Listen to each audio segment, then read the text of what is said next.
Hello guys, this is your friend Naruto Audio Fanfics and we are back with a new fanfic. Which is what if Naruto was found after his worst beating?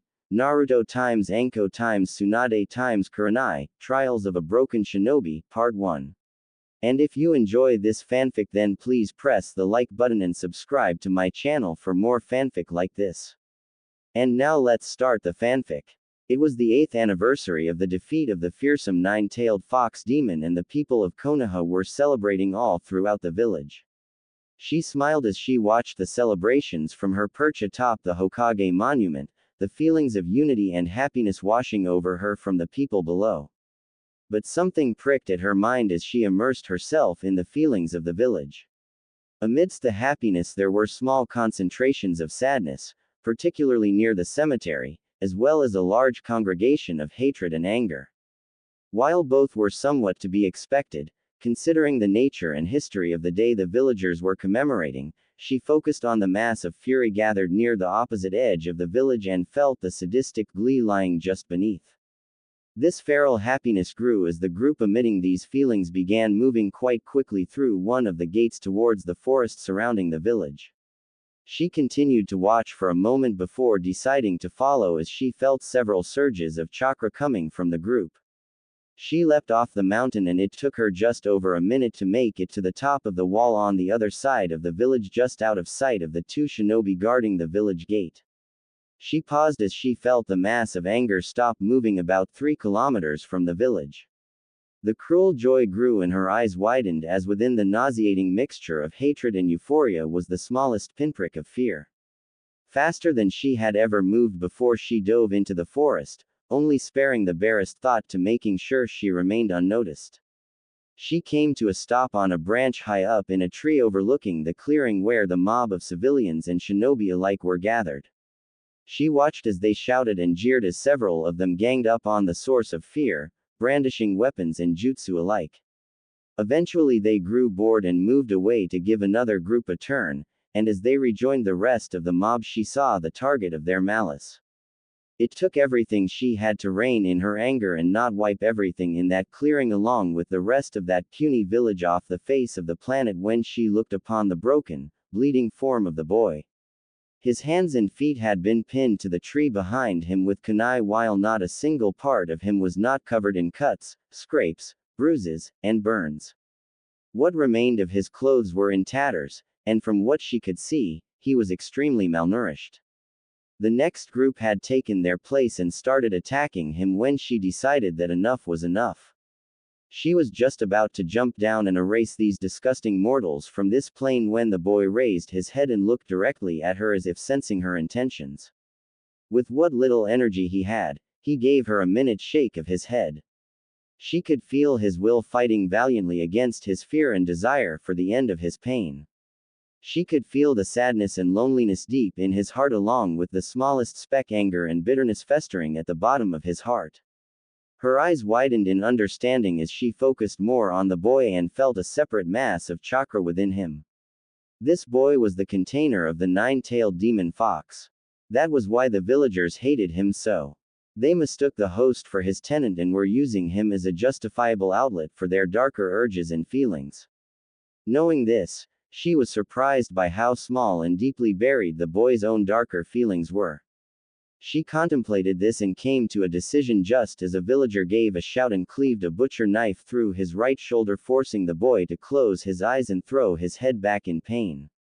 His mouth was open as if to shout his agony to the heavens but the most that would come out was rattling gasp. "Ha! Can't make much noise without those vocal cords of yours, can you, demon?" The man jeered as the others of the group laughed along.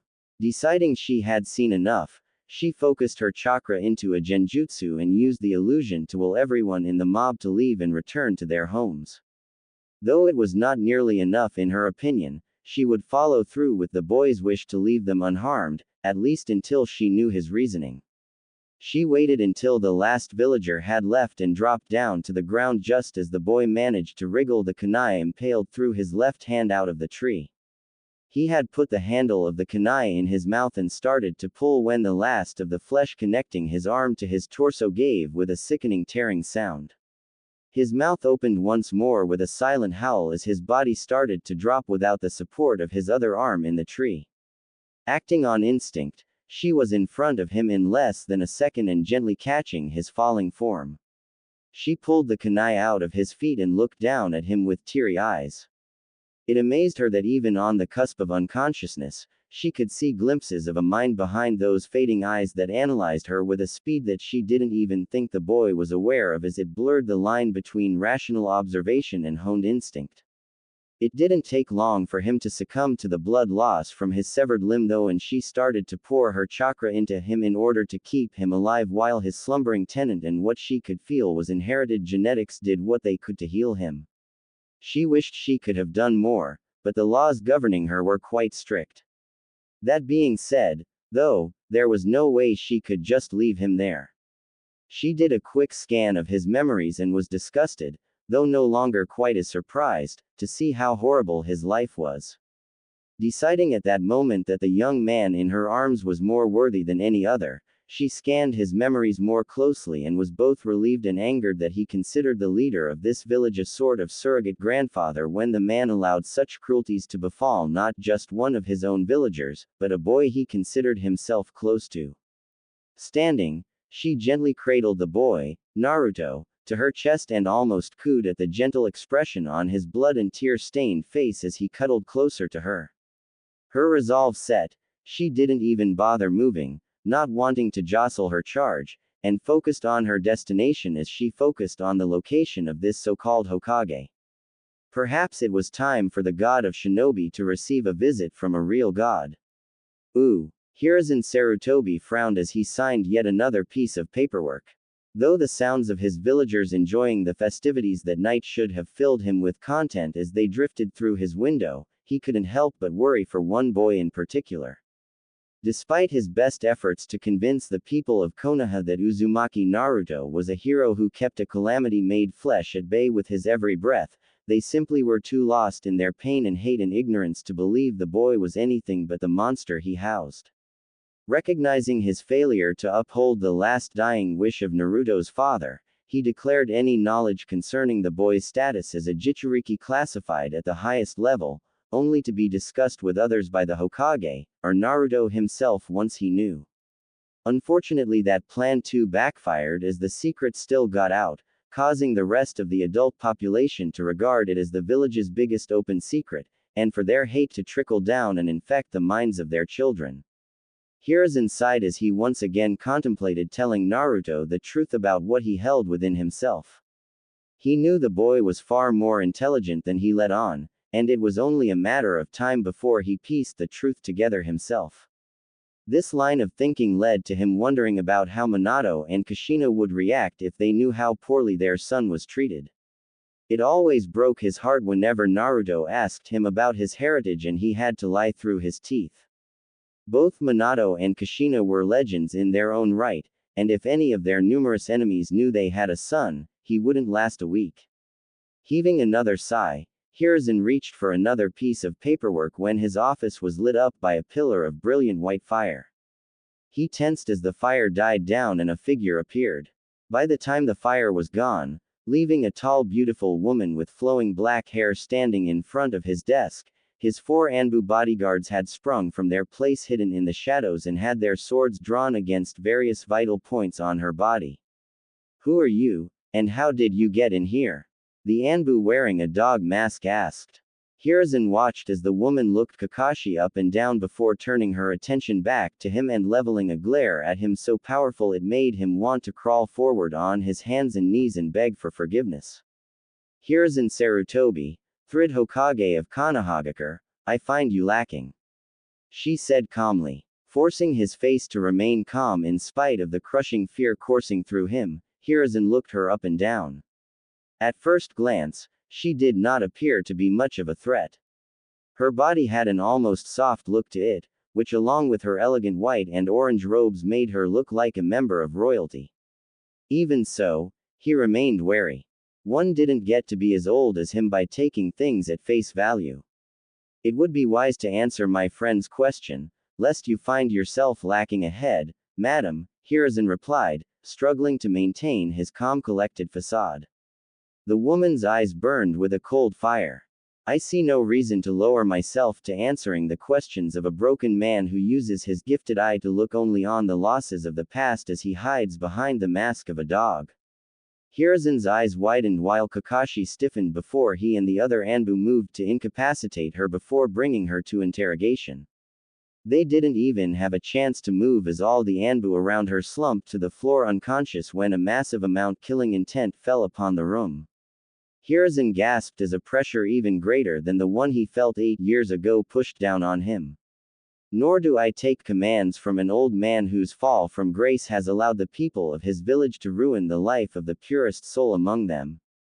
Hiruzen held himself up on his desk and his eyes widened as the bundle in the woman's arms shifted and he caught sight of a flash of blonde hair. "I don't care who you are," he gasped as he fought with everything he had to rise to his feet. "If you so much as think about hurting Naruto, I will make sure you never leave this room." Surprisingly, the pressure on him lessened as the woman gave him the barest hint of a smile. "Now isn't that funny?" she mused as she carried Naruto over to the couch in his office and sat down. "What is?" Her face softened even more as she looked down at the slowly breathing boy in her arms. "My name is Amaterasu." Hiruzen's eyes widened in recognition briefly before narrowing in suspicion. "I find it funny that you would challenge and threaten me, a goddess who could wipe you from this plane of existence with nary a thought, while under the presumption I meant to do young Naruto harm, but you won't lift a finger against the people of your village, the strongest of whom could hardly pose a threat to you, even now in such a state of atrophy when they do this." Amaterasu shifted her arm to reveal the broken and bloody form of Naruto. In a flash, Hiruzen was in front of the boy, looking him over. When his eyes fell on the bloody stump where Naruto's right arm was supposed to be, he could no longer restrain himself. Tears fell from his eyes and a sob tore its way through his throat. "Naruto, I'm so sorry." Kneeling on the floor, Hiruzen Sarutobi wept for the injustice of the world. He wept for the pain the boy he saw as another grandson must have been in. He wept for his own weakness and stupidity for allowing this to happen behind his back. After an indefinite amount of time, his tears slowed and he felt a soft, warm hand cradle his cheek. He lifted his face to look into the warm silver eyes of the woman above him. "Please," he begged, "if you are who you say you are, please heal him." Amaterasu looked down at him with pity. "I'm afraid I can't do that. The laws that govern me are much stricter than yours. At the moment it is only my chakra that is keeping him alive. If I stop providing it to him, not even his regenerative abilities or those of his tenant will be able to save him before he succumbs to his wounds." "Then why have you come here?" Hiruzen asked. "Was it just so I could see the suffering my failures have caused?" "You think far too highly of yourself, Hiruzen Sarutobi," Amaterasu replied snidely. "I descended to this plane because I foresaw a great conflict. One so terrible it threatened all I have created. The laws I created may prevent me and any other being not of this plane from interfering directly with the affairs of its inhabitants, but it does not prevent me from delivering blessings upon the select few I deem worthy." "And you found Naruto to be worthy?" "That remains to be seen," Amaterasu replied. "But after having observed his memories, I have deemed him fit to take my test, and in order to do that he must remain on this plane."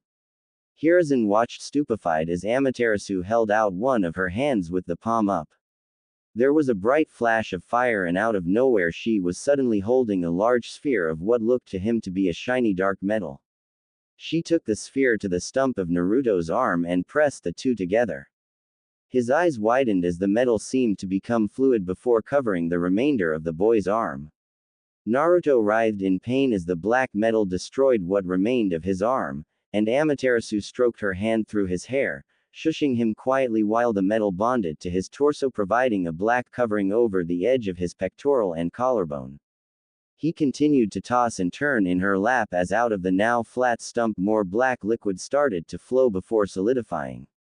Hiruzen couldn't tear his eyes away as the black fluid solidified into a perfect replacement for the bones of Naruto's arm. Once the bones were finished forming, What looked like thousands of tiny black threads shot out and coiled around the bones, forming an exact facsimile of his muscles. With the reconstruction finished, Naruto settled back into Amaterasu's lap. Now, Amaterasu said quietly, I may not be able to heal him, but someone else can. There was a flash of fire as the goddess teleported someone else into the office, and Hiruzen couldn't keep the shock off his face when he heard a familiar voice shout. Shizune. More sake. Damn, I must have passed out again, Tsunade said to herself. After all, how else would she explain happily drinking her ghosts away in a bar on the other side of the land of fire one moment only to suddenly appear in her old sensei's office the next? You're not dreaming, Tsunade, Hiruzen said from his position on the floor. Tsunade turned to face her old mentor and noted how he was kneeling over the lap of some regal-looking woman. The look of contempt on the woman's face set her on edge. Then how did I suddenly wind up in the last place I would ever want to be? That would be my doing. Tsunade turned her attention to the haughty-looking woman and was about to give a scathing retort when she took notice of the boy laying in her lap. She felt every one of her muscles lock up at the sight of his broken and bloody form before she started trembling from head to toe. The ghost she had been so desperately trying to drown just a few minutes ago. He's even smaller than Nawaki was, she thought dimly. Visions of the past rose unbidden in her mind's eye. She barely heard Hiruzen calling her name or the stranger sitting above him speaking as the memory of her beloved brother's laughter filled her ears. She remembered his vibrant smile, and the determined fire in his eyes whenever he puffed up his little chest in pride and declared loudly to all who would listen his dream of one day becoming Hokage and protecting everyone. Eventually, though, her mind started to go down the same inevitable path it always did when she caught herself reminiscing her brother or her fiancé. Images of his dead and mutilated body flashed before her eyes. Her breathing quickened when the images became more gruesome and horrible as her imagination showed her how much pain he must have been in while he screamed for her over and over. A ring of darkness steadily grew from the edge of her vision, and before she knew it she was engulfed in the sweet release of unconsciousness. Drip. Drip. She opened her eyes and looked around only to find herself, Hiruzen, and the strange woman holding the boy standing around in some sort of sewer. Strangely though, the boy was now bereft of any of the wounds she had seen on him previously. Though now she did note that his right arm seemed to be comprised of some strange, dark, metal cables coiled together to form the muscles of the arm. Seeing that the source of her anxiety was gone, Tsunade immediately scowled as she regained her senses. Alright, Sarutobi-sensei, what's going on? She demanded. Where are we, and why would you show me something like that? Hiruzen opened his mouth to reply but was promptly cut off by the haughty stranger. Tsunade Senju, as I said before, I brought you to me. I examined the memories of your sensei and he seems to think rather highly of your abilities in the healing arts. It was originally intended for you to heal the boy I carry with me, but after witnessing your rather visceral reaction upon seeing the state he was in, I find myself housing doubts as to the quality of your skills. Tsunade growled and clenched her fist as this stranger stood before her and had the gall to insult one of the few things about herself she still took pride in. Look, lady, I don't know who you are, but if you took a dive through Sarutobi-sensei's memories, you should have found two things. I'm the best damn medic in the world, everyone thinks highly of my skills, and given that you must now know what I've been through, I have no loyalty or obligation to Konoha or its people. This isn't about Konoha, Tsunade. Hiruzen exclaimed. This is about a little boy who has suffered far too much and who needs your help. For what? He looks fine now. Once again her mentor was cut off as the strange woman turned without warning and started walking deeper into the depths of the sewer. Hey, where are you going? There's one other who must be privy to what I am about to say, and I do not wish to repeat myself. The woman said coolly without even looking over her shoulder. Not seeing any other option, Tsunade exchanged a brief look with her old mentor before they both took off after her. Hey, lady, she called as they caught up with the woman. At least tell us where we are. As they walked, The sound of wind gusting at periodic intervals steadily grew louder, and Tsunade couldn't shake the feeling of trepidation slowly crawling up her spine. "We are in young Naruto's mindscape," the woman answered. "That's why he suddenly isn't injured," Tsunade concluded. The woman nodded, but it seemed like Hiruzen was only put on edge. "But if we're in Naruto's mindscape, then that means..." He was cut off as the narrow corridor suddenly opened up into an endlessly expansive room, and a deep, menacing chuckle echoed around them, shaking both student and master. Their eyes were drawn to the far side of the room, where behind a massive cage with a paper bearing the symbol for seal sat over the lock. Behind the bars of the cage, a massive pair of glowing red eyes slowly opened, followed by a feral Cheshire grin comprised entirely of razor-sharp fangs. "So, after 8 years my warden finally deigns me worthy of a visit." A deep, unending feeling of malice followed the booming voice, and Tsunade looked over to see even Hiruzen struggling to remain standing under the titanic pressure of the creature's chakra and killing intent. "And it seems he even brought me some snacks. Kyuubi, enough with the theatrics," the woman ordered calmly. Tsunade's eyes widened as she put the pieces together. It seemed that even in Konoha, Jinchuriki were hard-pressed to escape from living a life of suffering. "Even you can see that the boy will not awaken until I allow it. Then why come here?" the beast asked with no small amount of disdain. "Even creatures as dim as you should recognize the danger of entering my container's mind." "Be wary of your tone, Fox," the woman said with narrowed eyes. "I have been shown more disrespect on this night than I would normally allow, and my patience for it, even in ignorance, grows thin." Tsunade was shocked that someone could address the strongest of the tailed beasts with such derision. Her shock grew as the fox roared in anger and the pressure of its chakra increased, forcing both her and Hiruzen to their knees, while the massive killing intent made her shake with fear. "Why would show you, who are no more than insects scurrying below the feet of a being such as I, any respect? All you do is lie and manipulate and control. Because of you I was forced into imprisonment for a third time with naught but scant moments to enjoy my freedom between before being forced into enslavement and captured once more."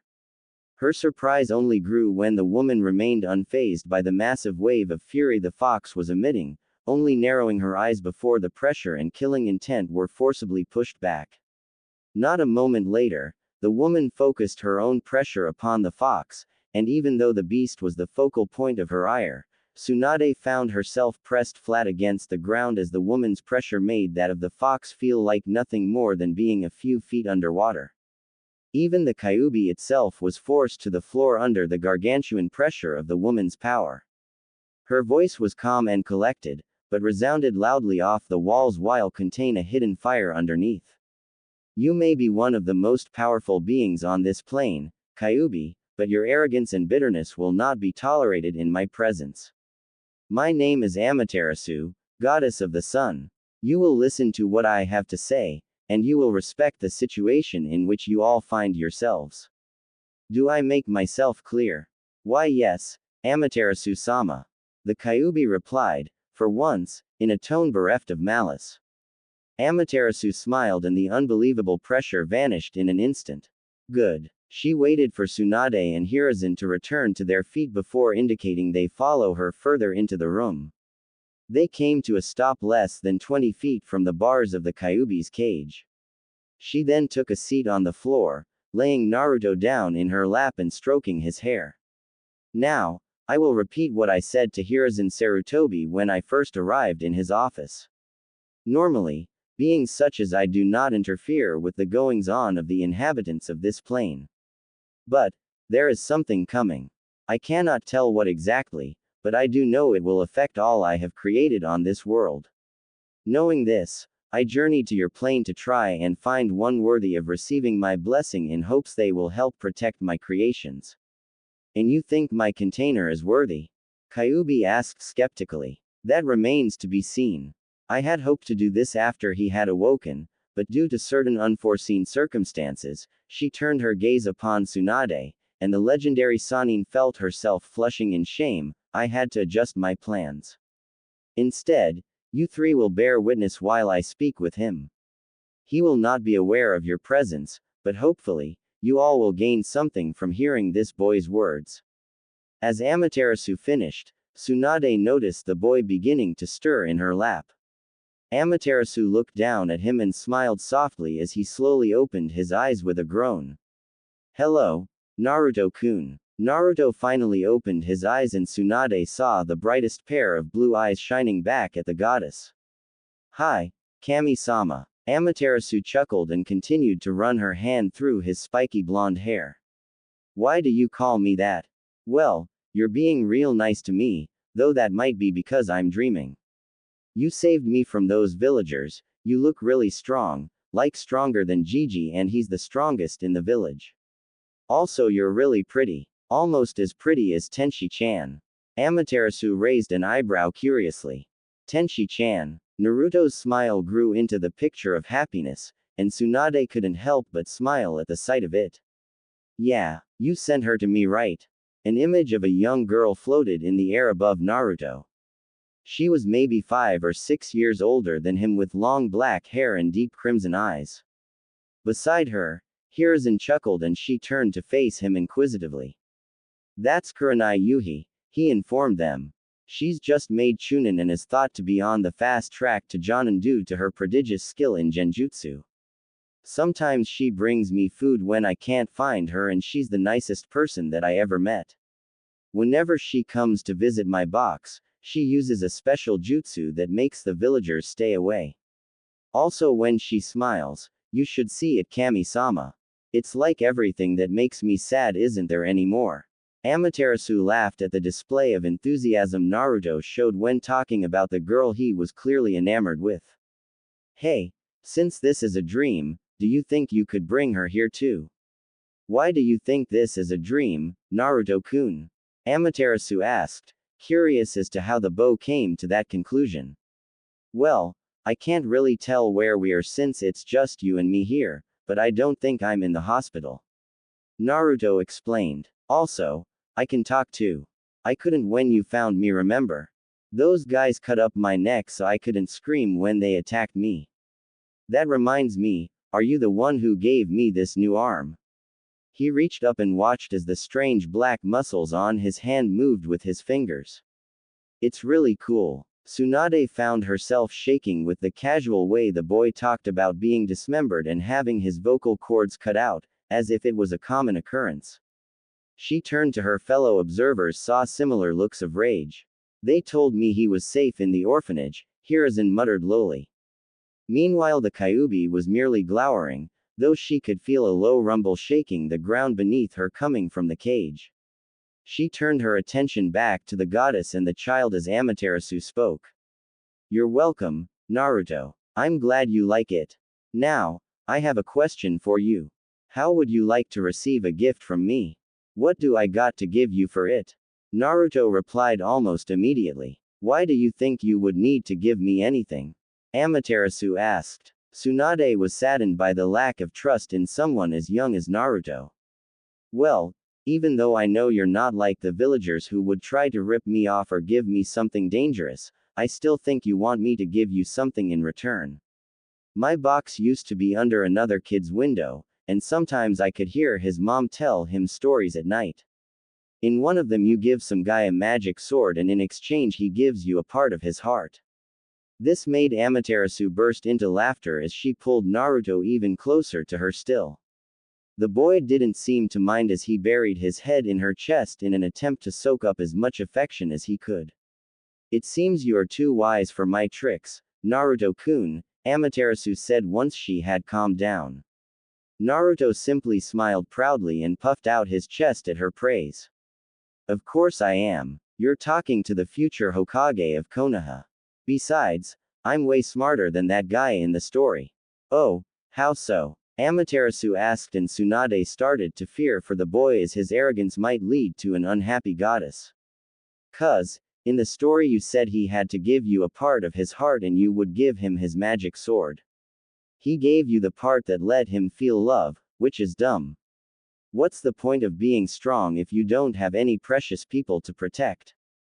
The simplistic idealism would have made Tsunade snort and laugh at its naivete had she heard it before entering Naruto's mindscape, but the way he said it and the fiery determination burning behind his eyes in spite of what he'd been through made her think that maybe Dan and Nawaki might not have been so foolish after all.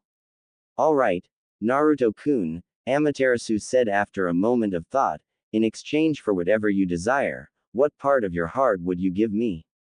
That's easy, Naruto stated smugly, instead of the part of me that feels love, I'll give you the part that feels hate.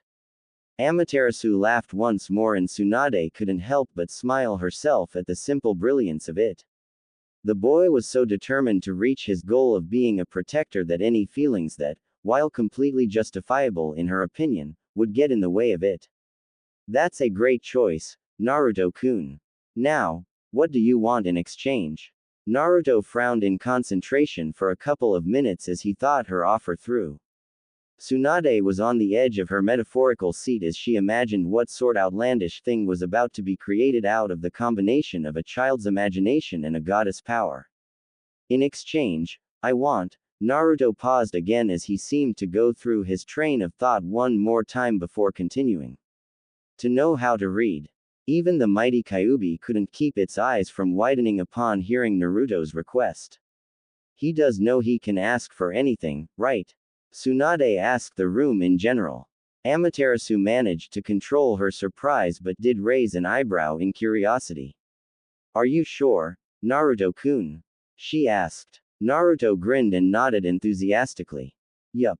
They never taught me to read at the orphanage before I got kicked out, so I figure you can teach me. Why not have one of your friends teach you? Well, Gigi is too busy, Naruto explained. This made Hiruzen drop his head in shame at failing his surrogate grandson once again. Ayame Nichan and Tuki Ojisan have their shop, and they lose enough customers as it is by serving me. I don't wanna get them in more trouble by being seen teaching me stuff. Tenshi-chan might teach me, but I don't see her often enough, and when I do I wanna do other stuff with her. Amaterasu nodded sadly at his reasoning. Clearly, the boy was almost selfless to a fault due to his poor treatment convincing him he lacked self-worth. And what would you do if I gave you the ability to read? Naruto frowned in thought for a moment. Well, I wanna be a shinobi so I can keep Gigi and my other precious people safe. And if I wanna help keep Gigi safe, that means I have to be really strong like him. But Gigi is also called the professor by lots of people, which I think means he's really smart. So, if I wanna be a great shinobi, that means I have to get really smart as well as really strong. So Kami-sama, I guess the first thing I would do if you taught me how to read is sneak into the library and read everything there. Then I could train and make myself stronger in secret. Why in secret, Naruto-kun? Because, that way no one will know how strong I am, and the villagers won't get more scared of me and hurt me more. At this point Tsunade had tears in her eyes as she listened to everything Naruto said. She knew the life of a Jinchuriki was not an easy one, but to hear such atrocities were committed against such a pure, kind-hearted boy made her chest ache with sadness as she wanted nothing more than to hold the boy in her arms. Amaterasu smiled as she leaned down and kissed Naruto on the forehead, making the boy blush and giggle from the soft affection before a rush of information flooded his brain. There you go, Naruto-kun.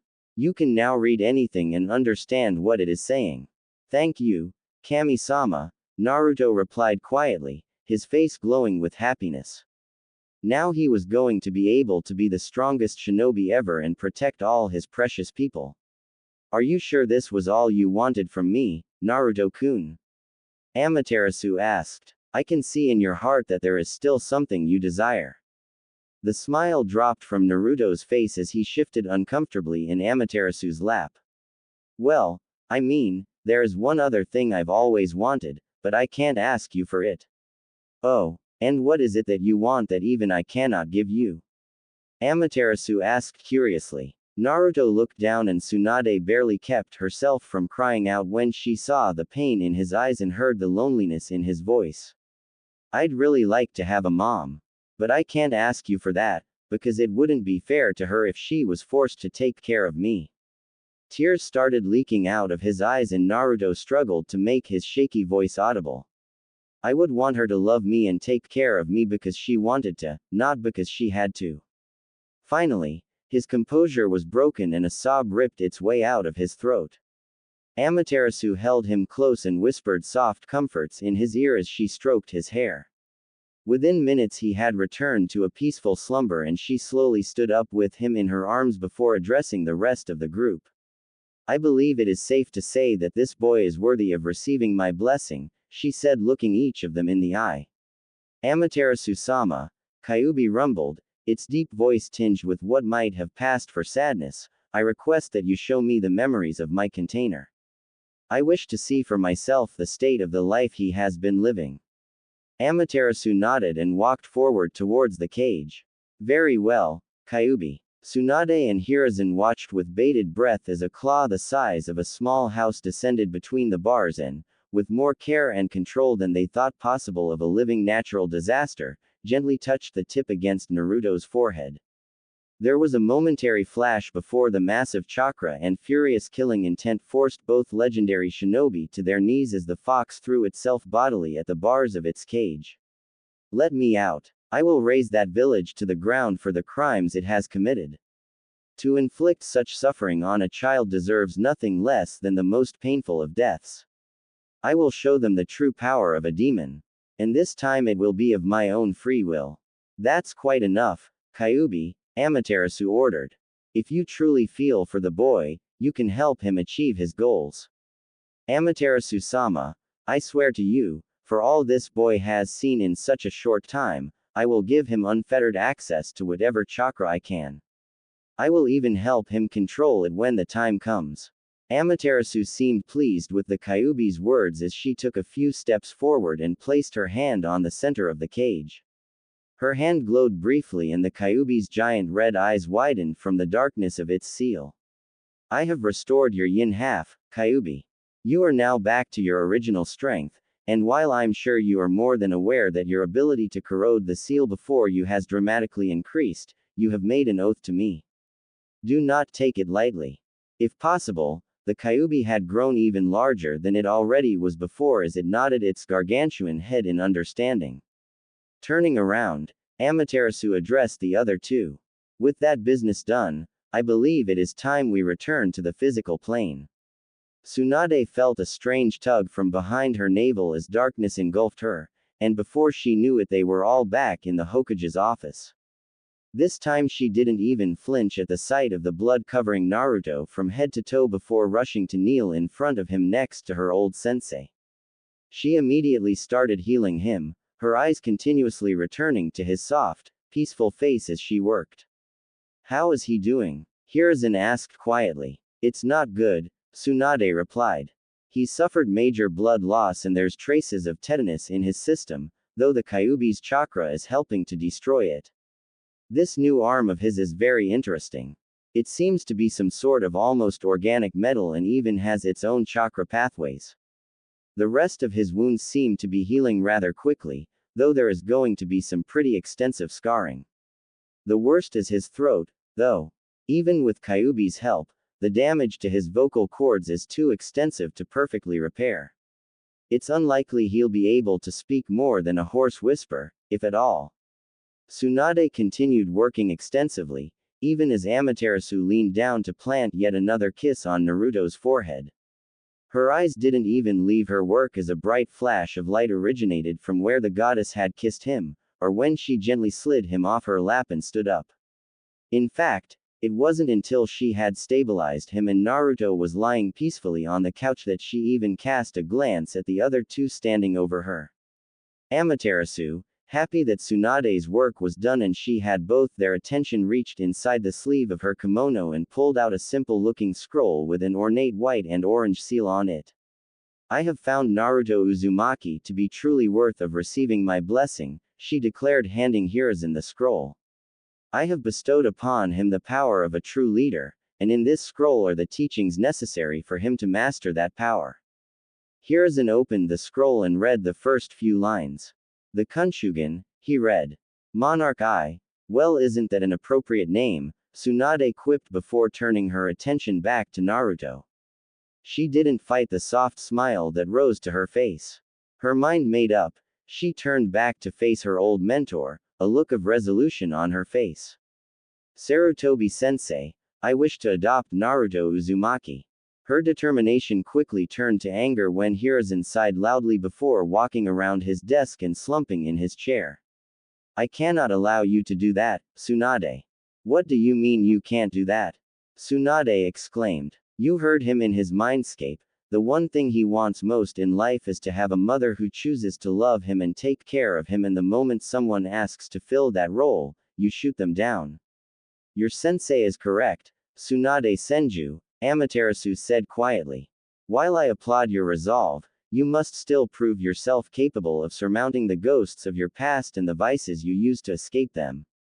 I know I don't come across as the most reliable person, and objectively I probably seem like the last person you want raising a child, Tsunade replied, but when I look at Naruto, when I see the fire in his eyes, I see what Dan and Nawaki were talking about. I believe that he can succeed where they failed, and I want to be there to care for and guide him on that path. And I'll do anything to be given that privilege. Amaterasu took a step and stood right in front of Tsunade, staring her in the eyes. The deep searching expression on her face made Tsunade feel like the very depths of her soul were being excavated and carefully examined. After a minute of tense silence, Amaterasu smiled and stepped away to look at Hiruzen. Your words speak truth, Tsunade Senju. Hokage-san, perhaps there is a compromise to be reached. Hiruzen closed his eyes for a moment and thought about their current situation.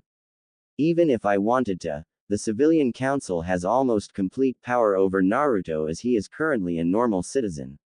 By the time I wrestle that control back, he would already have passed the academy. That being said, there is an alternative solution, though I know you won't like it. Tsunade's resolve was unshaken. It doesn't matter what it is, I'll do it. Ooh. Iruka blew out a sigh and readjusted the files of the various genin graduates in his hands as he walked down the hall towards the meeting room in the Hokage Tower. Today had been a roller coaster of emotions. It had started fairly well, with a decent amount of his students having exceeded his expectations. One in particular made his chest swell with pride. Naruto Uzumaki. When they had first met, he originally despised the boy. Not because he was ignorant enough to mistake him for what he contained, but simply knowing that the cause of his parents' deaths was sealed inside his stomach made every time he so much as looked at Naruto a painful reminder of what he had lost. That quickly changed though when he saw the hell the rest of the village put Naruto through, and despite all that, the big smile never seemed to leave his face. It was humbling in a way to see the lengths Naruto had to go to just to collect enough meager scraps to repair the damage that was frequently done to his small apartment, let alone find enough food to eat. Iruka had tried over and over to report these crimes to the Hokage, but no matter how hard they tried, they simply couldn't find enough proof. And while Naruto easily wormed his way into Iruka's heart, despite his constant pranks and acts of truancy, there was something that told him that he had barely scratched the surface of the enigma that Naruto Uzumaki. On occasion he would see behind the mask, and the young man who often acted more mature than most adults would make an appearance. On others he would see Naruto enthusiastically trying to explain something new he had learned in the library to the owners of their favorite ramen stand. He knew that the Hokage given Naruto unrestricted access to the most of the library, even going so far as to give him a key to the building and threatening those working there that they did not have the authority to deny service to anyone, as it was a public resource and technically under the Hokage's jurisdiction. However, even though he would sometimes catch glances of Naruto's avaricious desire to learn and read whatever he could, the boy's grades were still abysmal and he rarely actually saw him with a book. Shaking his head of his ruminations with a yawn, followed by a wince from where his traitorous assistant had impaled him with a Fuma shuriken, he reached forward and opened the door to the Hokage's. Walking in, he placed the files on the desk, making sure to include the one extra. He was dismissed with a wave as the Hokage began looking through the files. Bowing, he left the office, hoping against hope that the one extra graduate would still manage to find a team of his own. Hiruzen kept his face neutral as he looked at those gathered before him. Now, before we begin the discussion of team assignments, are there any among you who would like to make specific requests? He watched as Kakashi Hatake, Kurenai Yuhi, and his own son Asuma stepped forward. Kakashi was the first to speak.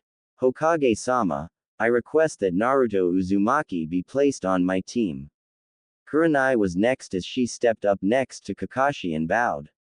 Hokage-sama, I too request Naruto Uzumaki, as well as Hinata Hyuga.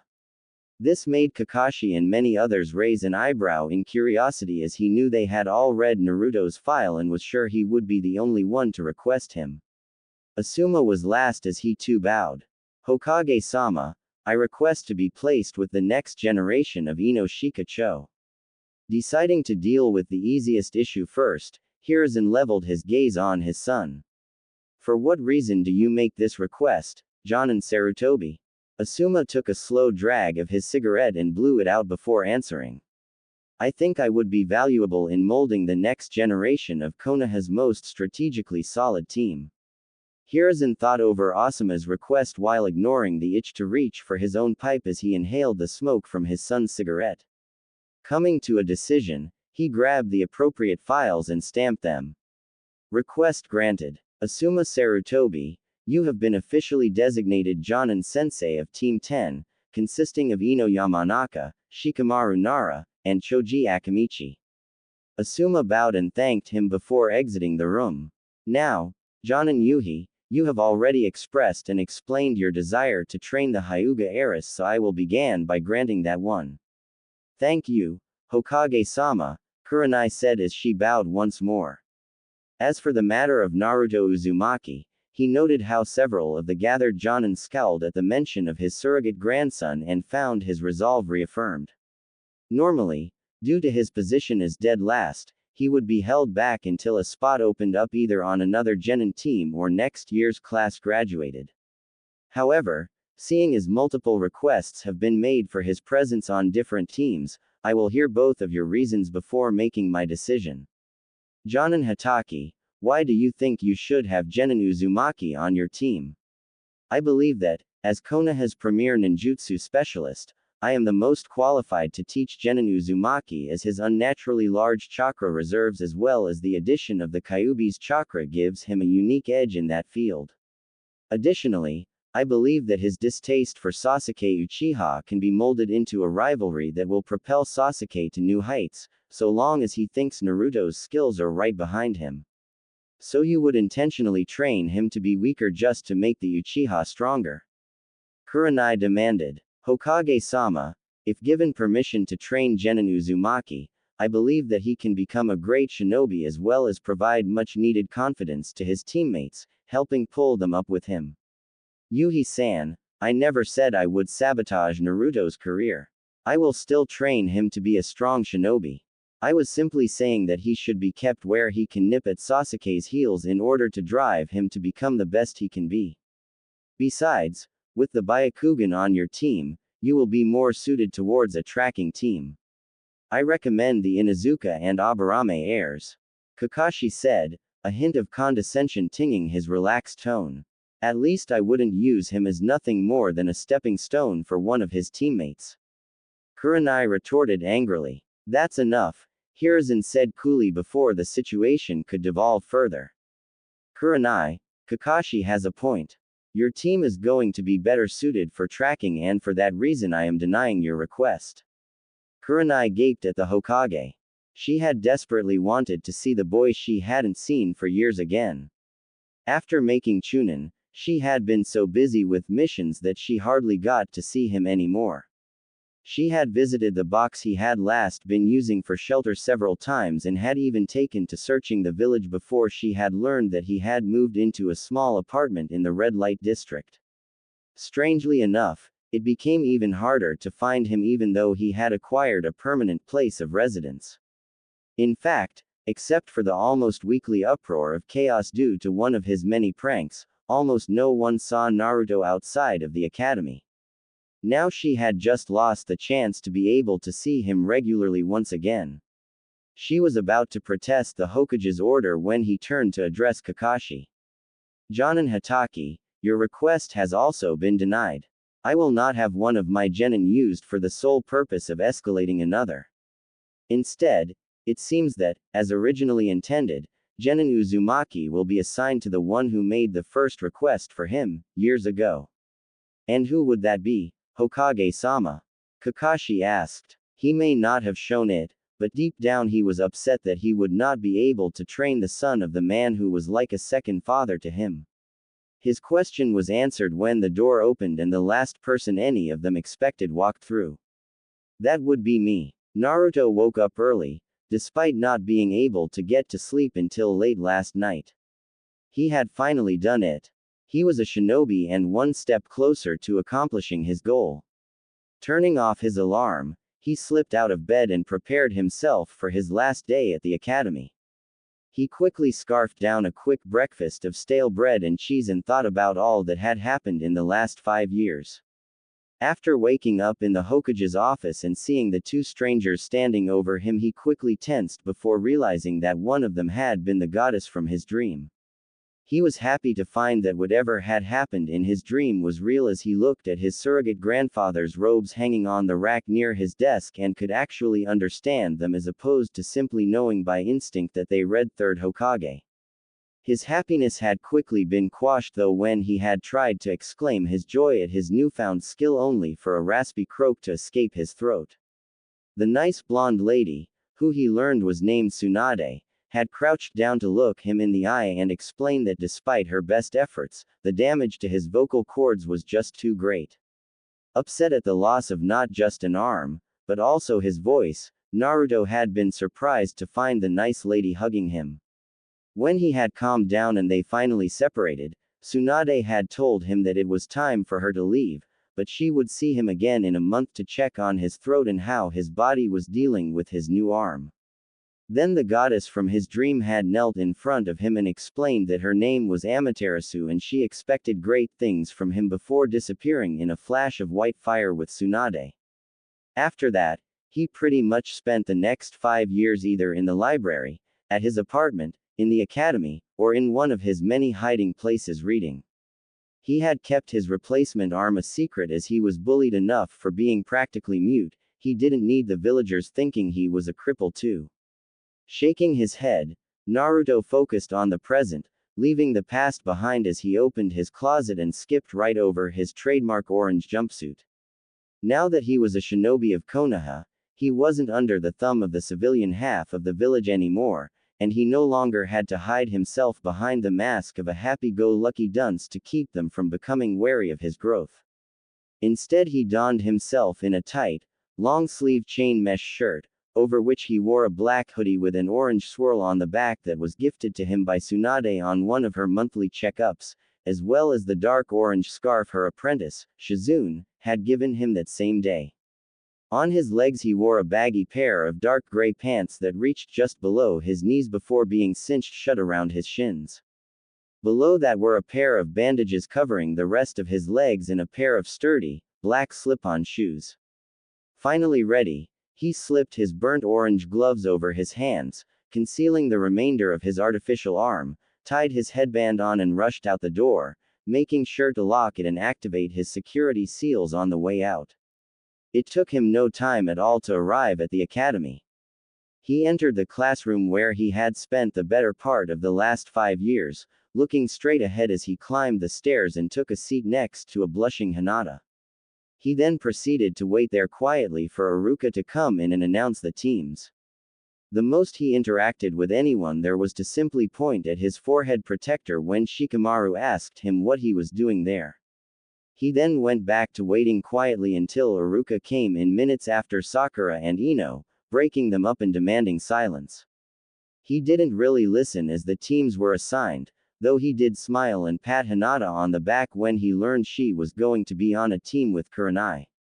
He hadn't really seen her in the last few years, seeing as she was often busy with missions and he was busy hiding from villagers while reading and learning anything he could get his hands on or training.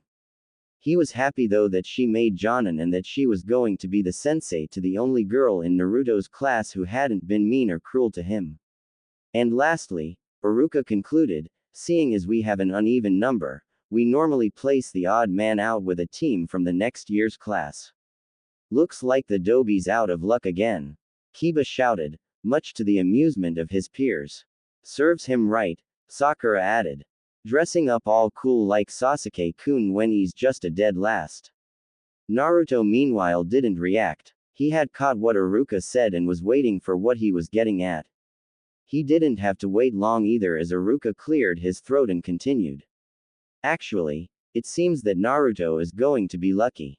He has been requested to be a private apprentice and will therefore work individually with a sensei as well as operating as a backup team for any missions that see a sudden increase in difficulty outside of the mission's parameters. The class erupted in chaos as many of the other students voiced their disgust of the situation. It took several minutes and a particular judicious use of Iruka's demon head jutsu to finally get everyone settled down and explain that there was no way to change placements. Finally, a knock on the door managed to grab everyone's attention. Iruka opened the door and his along with almost everyone else's jaws dropped. Standing in the doorway with her arms crossed was none other than Tsunade Senju. Tsunade-sama. Iruka stuttered before bowing quickly in respect. You've returned to the village. I have, replied Tsunade as she stepped past Iruka to glare at the gathered graduates. Naruto couldn't contain his smile as her eyes fell on him and softened before returning to its previous glare. So these are this year's batch of academy graduates. You all don't look like much to me. I assure you, Tsunade-sama, theses shinobi are ready. Iruka said as he stood next to her nervously. A few of them, maybe, Tsunade conceded. But at the moment I'm only interested in one of them, and that's my future apprentice. The air seemed to freeze as everyone in the room tried to process what she had just said before erupting in anger. Tsunade-sama, you can't be serious.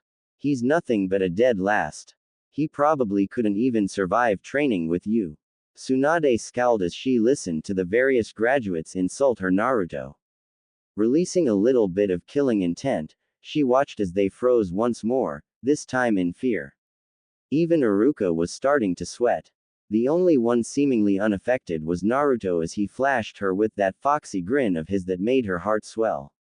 From where I'm standing, it almost seems like a group of newly graduated genin are questioning the decision of not just one of the 3 legendary Sannin but the Hokage as well. That doesn't strike me as a great start to your careers as shinobi of the leaf. The room was silent as she looked over the now thoroughly terrified students before stopping on Naruto, whose hands moved quickly as he signed to her. That shut them up fast. She smirked inwardly at his wit, but scowled when one of the genin stood up. She identified him as Sasuke Uchiha, and knew right away from the look on his face that she didn't like him. He had that same haughty expression she had seen 5 years earlier in her old mentor's office, only this child didn't have the benefit of godhood to justify his superiority. Tsunade-san, I believe there was a mistake. The Dobi there is the dead last of this class, and in fact failed the graduation exam for his 3rd time in a row. I don't know how he managed to procure a leaf headband, but as Rookie of the Year I'm sure you were supposed to be assigned me to be your apprenticeship. Tsunade was about to respond when Naruto slammed his hands on his desk and shot to his feet, signing so fast Tsunade only caught the gist of what he was saying, though she was touched that it seemed that he was incensed by the lack of respect being shown to her. Sasuke merely rolled his eyes at Naruto's silent outburst. HMPH, how many times do we have to tell you, Dobi, no one understands that made-up language of yours. Tsunade could hear a slight growl rising up through Naruto's throat and sensed the extra chakra being pumped to his limbs. He was just about to leap over the desks and show Sasuke just who the dead last was when Tsunade appeared in front of him and put a hand on his shoulder. He looked into her eyes, pleading her to understand why he was so angry. Nodding slightly, she tightened her grip on his shoulder and with a quick shunshin, warped them to one of the training grounds he used as a hiding place from the villagers. The moment they landed in a clearing at the center of Training Ground 43, Tsunade pulled him into a tight hug while Naruto returned the gesture. They stood like that for several minutes before Naruto pulled away, a slightly embarrassed look on his face. Though he would never admit it, Tsunade knew how much Naruto was starved for physical affection, and she always found it cute when he would get embarrassed by it. So, failed your exam for a third time, huh? Naruto smiled sheepishly and scratched the back of his head while a breathy chuckle passed his lips. Yeah, I couldn't find any way to control my chakra enough to make a stable clone, Naruto signed as they both took a seat. His face turned sheepish once more before continuing. Do you think I could talk to you? Tsunade chuckled and shuffled a bit so her back was against a nearby tree. She then grabbed Naruto and easily pulled him over to sit between her legs. She noticed that he had grown since she had last seen him, though he was still several inches shorter than her. If she had to guess, he was probably standing a decent 5'3". So how'd you work around your clone problem? She listened intently, her head on his shoulder as a quiet, raspy voice answered her, shadow clones.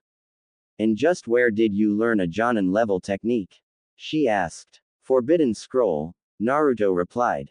Mizuki Tem tried to trick me into stealing it. So, I told Gigi. Together we laid a trap for the Tem, and cuz Gigi knew about my trouble with clones, he said I could try to learn the first jutsu from the scroll while I waited. I had just managed to get it down when Iruka-sensei arrived. Naruto paused, both to give his throat a break and because of the emotions that welled up when he remembered how close one of his precious people had come to dying that night. Tsunade tightened her arms around him both, silently providing him both comfort and understanding. You don't have to continue if you don't want to, Naru-kun, she whispered. I read the report, I know what happened after. So, it's true then. Naruto croaked. I have the Kyuubi sealed in me. I'm afraid so, Tsunade replied softly. Now that you know, though, what are you gonna do? Naruto was silent for several minutes as he thought, and Tsunade took the opportunity to do her usual checkup to make sure the arm Amaterasu had given him was behaving as it should, as well as check his vocal cords. She was glad to see the arm was as strong as ever and that Naruto's body was not rejecting it. In fact, she could have sworn that the artificial nervous system inside the prosthetic that let Naruto control it was slowly getting more and more complicated. As for his vocal cords, she was happy to hear him talking for such a long amount of time without breaks.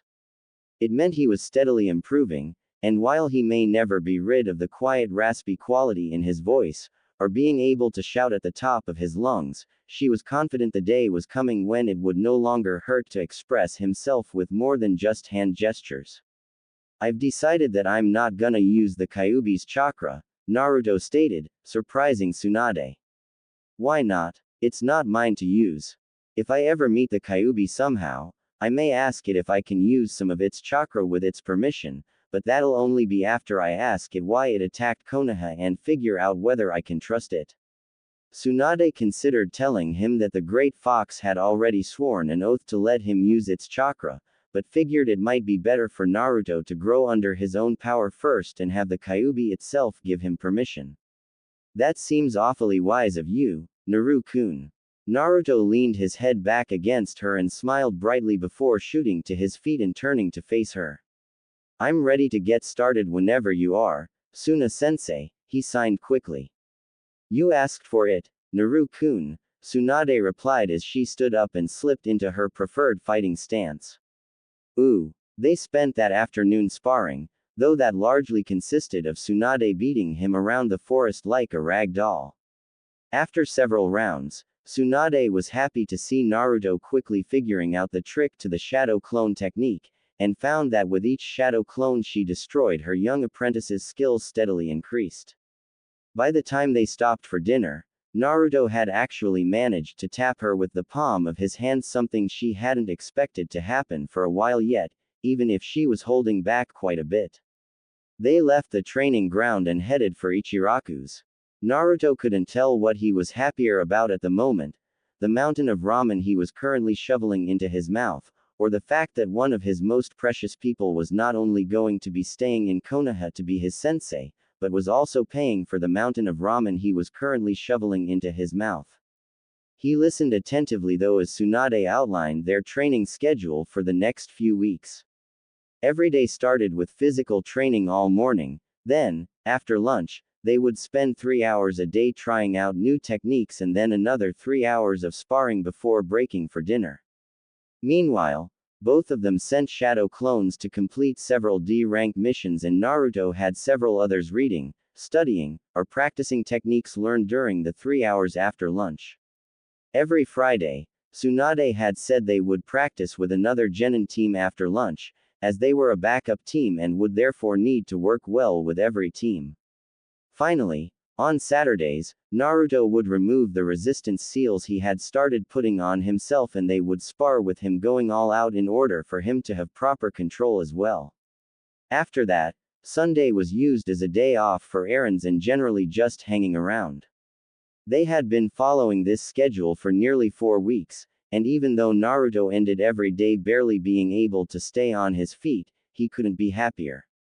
He had a running joke with Tsunade that they were going to make Shizune, who had taken a leadership position at the hospital, retire before the third due to the stress of their weekly all-out spars inevitably ended with Naruto being hospitalized for the night. He was happily eating at Ichiraku's, alternating between devouring his food and enthusiastically signing to the 2 cooks about his training when Tsunade dropped by and told him she had finally gotten around to getting another genin team to agree to practice with them. That was how that Friday, Naruto found himself standing in Training Ground 8 staring at 2 of the most beautiful girls he had ever seen. He had never really spent a lot of time around Hinata, as she was very shy and tended to pass out around him, but seeing her now, ducking and weaving as she sparred with her teammates. He frowned as he watched her movements, though. Something about them seemed a little too stiff and unnatural for a girl who seemed to breathe poise and grace. His eyes moved away from the sparring match to the ethereal beauty standing not far off. If possible, Kurenai had only gotten more beautiful since the last time he had seen more than a passing glance of her. He could easily see the hidden strength lying beneath her soft, curvy frame. Her wild, dark mane reached midway down her back, and he could see the calm intelligence in her crimson eyes as she observed her students. His face heated up though as she suddenly turned and looked him in the eye, a big smile on her face as she called for her students to halt. Walking over, she had to resist the urge to rake her eyes over Naruto's surprisingly well-toned form. "It's good to see you again, Naruto-kun. I was afraid you had disappeared on me." She watched as Naruto moved his hands around wildly, only to frown when she heard Kiba shouting from behind her. "Oi, dumbass. What part don't you get about none of us understanding your stupid hand-talking thing?" She heard a quiet growl reverberate through Naruto's chest before he showed Kiba a particular one-fingered sign that everybody understood. He said, "It's good to see you as well, Tenshi-chan. I've missed your visits," Tsunade translated as she appeared behind her student. Kurenai bowed to her, hiding the blush that appeared on her cheeks at the familiar nickname, prompting her students to as well, while Naruto simply looked up and smiled at his sensei. "Tsunade-sama, I'm honored you chose our team to practice with," Kurenai said as she stood back up. "It's no problem, Kurenai-san," Tsunade replied. "I figured it would be good if Naruto's first joint practice was with at least a couple people he liked." Naruto tugged her sleeve to get her Tsunade's attention before quickly signing something that made her laugh. "What did he say?" Kurenai asked. "He said that Shino-san isn't so bad either, since he doesn't smell like wet dog." Kurenai and Hinata couldn't help but giggle slightly while Kiba huffed in exasperation. Even Shino seemed to have a small crinkle of happiness around his eyes. "Well, it seems the Hokage approves of the idea of a joint practice day, as he has actually assigned both us and Team 7 on our first C-rank mission tomorrow." "Really?" Tsunade asked. "And where would this be taking you?" "We're to escort a bridge builder back to the land of waves and protect him as he finishes construction on a bridge there." "Sounds like fun. I remember my team's first C rank," Tsunade said wistfully. Kurenai was about to inquire, sure that it would be good for her students to hear about how someone of Tsunade's stature had started, but was cut off when Naruto sighed loudly before signing to his sensei. You'll have to forgive Naruto, he's heard this story several times and is eager to get started. Kurenai nodded in understanding. Well, seeing as you're the one who proposed this, why don't you explain what's going to happen, Tsunade-sama? Tsunade nodded before addressing the gathered genin. We're gonna be doing a series of spars. The order will be Naruto versus you 3 in 1-on-1 matches, then rotating 2-on-2 matches until all of you have been partnered with each other, then rotating between Naruto against you 3 and 2 of you with Naruto against the other. After that it will be Naruto against you 3 and Kurenai, with me providing the occasional support, and finally it will be all of you against me. Kurenai giggled as Naruto's shoulders slumped and he let out what might have been a soundless groan, before taking a deep breath and puffing up his chest in determination. She watched as throughout the day Naruto wiped the floor with her students, all the while making it look like they were just barely losing. He even provided the occasional piece of advice, which Tsunade translated. So far the only match he had lost was the one where he was paired with Kiba and Akamaru, and that was only due to the pair hitting him in the back with a Gatsuga by accident. How is he so strong? Kurenai asked as she and Tsunade watched Naruto and his clones hold off all 3 members of her team. Furthermore, why is he holding back so much? To answer your first question, Tsunade replied, her eyes not leaving her student. He's always been far stronger than he's let on, and I'm not even sure he's aware of just how smart he really is. As for why he's holding back, it's because he actually wants to help his fellow shinobi get stronger. He knows they wouldn't learn anything if he tossed them around without even giving them a chance. Kurenai smiled at the thought of how selfless Naruto was for helping their team. Still she was quite happy when it was finally her turn to join the fray and she could see Naruto putting in real effort to hold off her and her students at the same time. She grunted in annoyance as he once again broke free of her illusions just in time to stop her kunai. Her eyes widened in confusion as she readjusted her strike to go for his shoulder before he could stop it, and the blunted kunai glanced off his shoulder with a strange clanging sound while he didn't even seem fazed. Her moment of hesitation cost her as she took a ferocious punch to the gut before being thrown bodily by one of his clones. Eventually Tsunade called for the end of the match, and Kurenai couldn't help but be amazed by the lightly panting boy standing in front of her and her students, all of whom were in much worse condition. They had started strong, keeping Naruto on the defensive, but as time went on, they found him outmaneuvering them at almost every turn. Were it not for the fact that Kurenai had the advantage of being a full-grown jonin with years of experience, they would not have done nearly as well. The last match of the day had them all groaning in pain as they attempted over and over to do so much as lay a finger on Tsunade. Meanwhile she sent each of them careening across the training ground with nothing more than a tap of her hand or a flick of her finger. After another hour of this Tsunade finally called for a halt, thanking her and her students for helping with Naruto's training before master and apprentice took off for dinner while the members of Team 8 limped home to at least get a good night's sleep before their mission. Ooh. Naruto was excited as he and Tsunade walked out of the Hokage's tower. It was Wednesday, and he had just been treating his sensei to a home-cooked meal he had wanted to try making after reading it in one of the cookbooks in the library when the security seals told him he had a visitor. The Anbu at his door had of the Hokage requesting them for a mission, and now, because Teams 7 and 8 had encountered much greater resistance than anticipated, they were requesting more backup be sent as they had seen at least 1 Jonin level missing nin and 3 Chunin level. They packed quickly, mostly thanks to Naruto's impressive skills with storage seals, and rushed out the gate.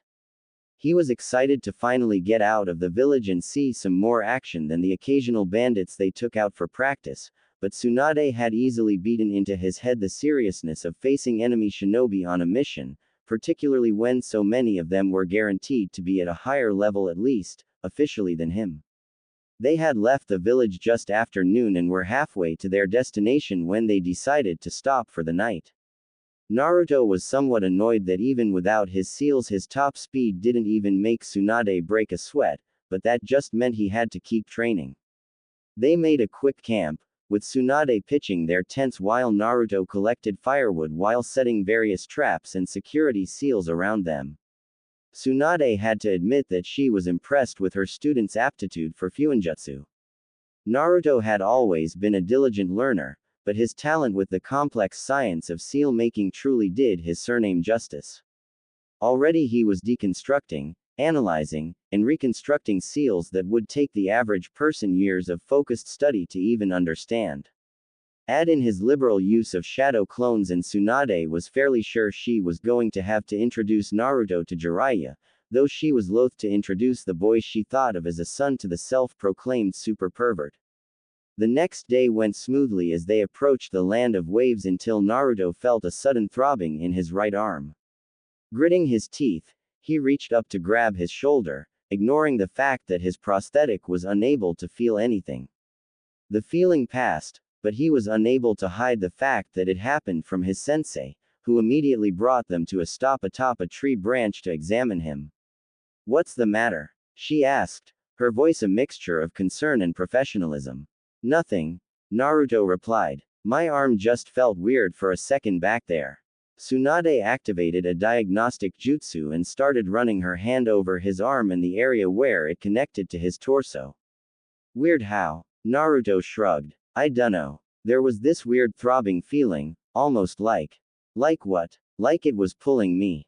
Like my arm was telling me to go somewhere." Tsunade frowned in confusion. Could this be his body reacting to the metal of the arm in some new, strange way? Or was it a quirk of the still unidentifiable metal bestowed upon him by a literal deity? She didn't have much time to ponder these questions as she grabbed Naruto and dove off the tree toward the ground with them just in time to evade a wave of destructive energy that tore through where they were standing. Looking up, Tsunade saw a man standing in another tree above them smirking. The top of his head easily scraped the edge of 7 feet, and he was garbed in nothing but a baggy pair of black pants with a scratched-out mist forehead protector wrapped around his waist as a belt. His pale torso rippled with tightly compacted muscle while his dark beard connected seamlessly with his shaggy hair and almost completely covered his mouth. In general, his stout size and rugged appearance would have cast an intimidating figure were it not contrasted by his weapon of choice. In his left hand was an elegant double-edged straight sword. Its thin blade was composed of a gorgeous black metal, and the edges looked sharp enough to cut through almost anything. Unfortunately, its modest length of what could be no more than 2.5 feet made it look like little more than an oversized letter opener in the hands of the giant man. When Zabuza said to watch for any more reinforcements from Konoha, I never expected to see a Sannin, of all people. The man remarked in a deep voice. "Naruto, stay back," Tsunade ordered.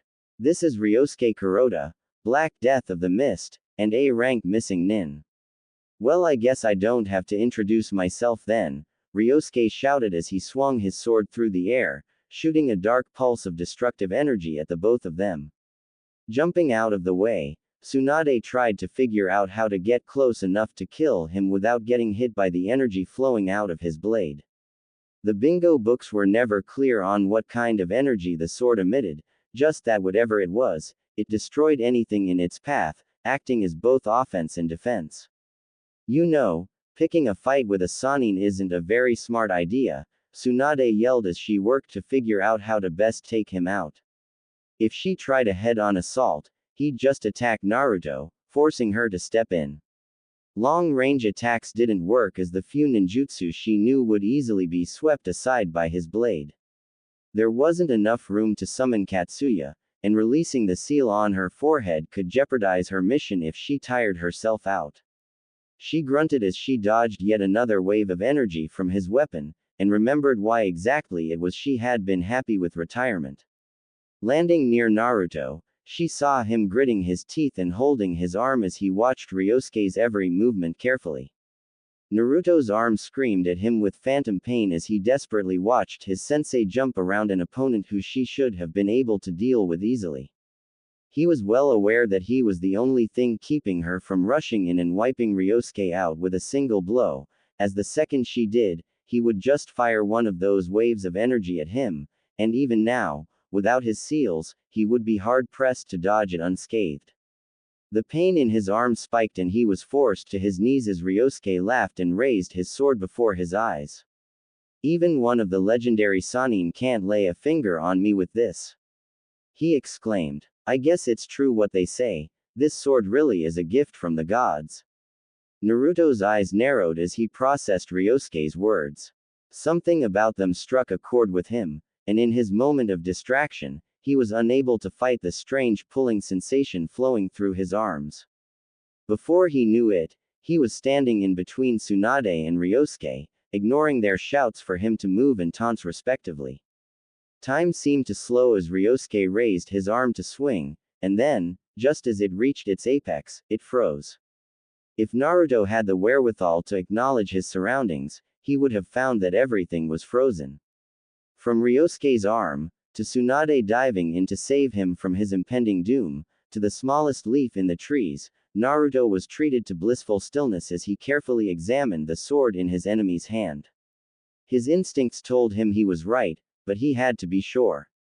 Everything from the dark metal to the simple golded guard in the shape of a sun confirmed his suspicion. He smirked and everything started moving again as he allowed his arm to raise on its own, hand held out in front of him. Tsunade watched, stupefied as Ryosuke swung his arm down. However, instead of a wave of destruction being unleashed on her foolish student, it seemed that the blade itself was hurled out of his grasp. It spun through the air at almost supersonic speeds before coming to a sudden halt a second later in Naruto's hand. Not being one to waste an opportunity, buried her shock for the moment and rushed at Ryosuke, ending his life with a single punch to the chest. She quickly decapitated him and sealed the head away before turning to Naruto with a furious expression on her face. What part of, stay out of this did you not understand? She screamed in anger. She didn't give him a chance to reply as she pulled him into a crushing hug. I don't know what I would do without, so please Naruto. Don't ever do something so reckless ever again. She barely heard him mutter his apology into her shoulder as she struggled to contain her tears. Pulling back, she looked down into his face before gasping in shock once more. Instead of their normal shining blue color, Naruto's eyes were now a cross between orange and gold that swirled loosely into the black of his pupil. She could still see blue in the negative space of the swirl, but it was now a darker, royal blue. Naruto, your eyes, she whispered. Unsealing a bowl and some water, she poured out a small amount of it and handed it to Naruto so he could look at his reflection. Naruto gasped and both sword and bowl clattered to the ground in his shock. What's happening to me? He signed rapidly. His hands were shaking and his face showed how afraid he was of what was happening to him. Sitting him down on a nearby tree that had fallen in the wake of their battle, she tried to find the best way to explain to him what was going on. Do you remember the day you and I met? She asked. When he nodded, she continued. That night, Amaterasu-sama gifted you with the ability to read in exchange for the part of your heart that felt hate, right? Another nod told her he was following her so far. Well, what you don't know is that because of your simple request, and your selfless attitude, she blessed you with a brand new dojutsu. You mean I have a bloodline now? Not exactly. Amaterasu-sama explained to Sarutobi-sensei and me that she had given you an ability called the Kunshugen and that it was a legendary dojutsu that had to be earned, not inherited. She also gave Sarutobi-sensei a scroll to help you train to use it. Naruto's face lit up at the thought of having his own special dojutsu that was and would always be unique to him. That's so cool. He signed happily. What does it do? Well, as far as we know, the primary ability of the Kunshugen is to make time stop for the user. However, the condition is that the user must remain completely still for the ability to work. Naruto frowned for a moment at the condition his newfound powers had. At first it seemed fairly useless. What was the point of an ability if you had to be completely still to use it? But then he started to really think about it. That's so awesome. he exclaimed happily. Now I have all the time in the world to think of what to do in any situation. Tsunade chuckled, happy her student appreciated the massive tactical benefits such an ability provided. They stayed in the clearing for another hour while Tsunade taught Naruto and about 200 clones how to properly channel chakra to his eyes. Once they were both sure that he had the skill down, they took off back towards their original destination.